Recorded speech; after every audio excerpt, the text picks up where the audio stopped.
Spáin að heimurinn muni farast þann 21. desember ein lífsegasta dómsdagsspá allra tíma.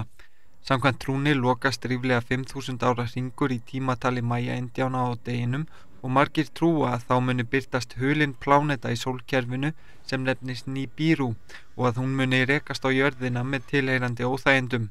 Hér má sjá myndskeið sem einn heittrúaður setti inn á YouTube samfærður að þessi dularfulla pláneta væri þarna á ferðinni. Lítið hefur farið fyrir geðsræningu hér á landi vegna spádómsins en víða heim hefur fólk gripið til sérstakra ráðstafana vegna þessa og fólk flykkist nú meðal annars að franska þorpinu Bugarach þar sem einungis 200 manns búa en sá orðrómur á kreiki að fjall við þorpið verði það eina sem muni bjargast í hamförunum. Víða í Rússlandi hefur mikil geðsræring gripið sig og stjórnvöld hafa séð sig knúin til að gefa út yfirlýsingar til að róa fólk. Þá búið að loka aðgangi að Uri Torco fjalli í Argentínu þar sem óttast að fjöldasjálfsmorð gæti verið í uppsiglingu.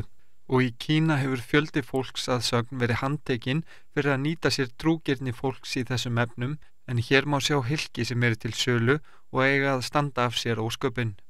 Annars staðar hefur spádómurum verið notaður á léttari nótum, meðal annars í ferðamannaiðnaði í Mið- og Suður-Ameríku. Spádómurinn og aðferðafræðin að baki honum hefur verið rakin af vísindamönnum margoft, bæði sérfræðingum í sögu og menningu Maya og stjörnufræðingum, en þrátt fyrir það trúin lífseig. Sérstaklega það 2 bækur sem hafa haft mikil áhrif á trú manna í þessum efnum, annars vegar bókin Fingerprints of the Gods eftir Skotan Graham Hancock sem varð meðal annars kveikjan að Hollywood hamfaramyndinni 2012 og hins vegar The Mayan Prophecy eftir Adrian Gilbert og Maurice Cotterell en Hilmar Örn Hilmarsson, tónskáld og allsherjargoði, las bókina á sínum tíma og sérstakur áhugamaður slíka spádóma.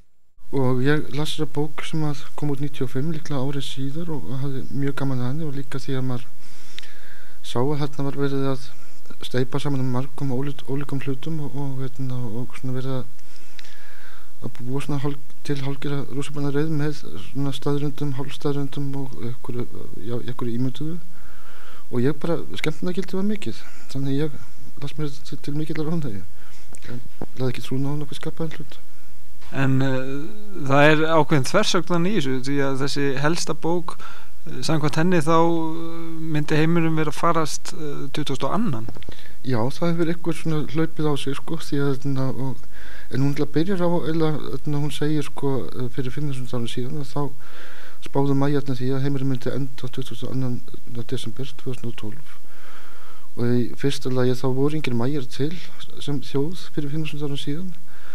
og þessir tímaringi sem hann að vísa til að þeir voru ekki til heldur þá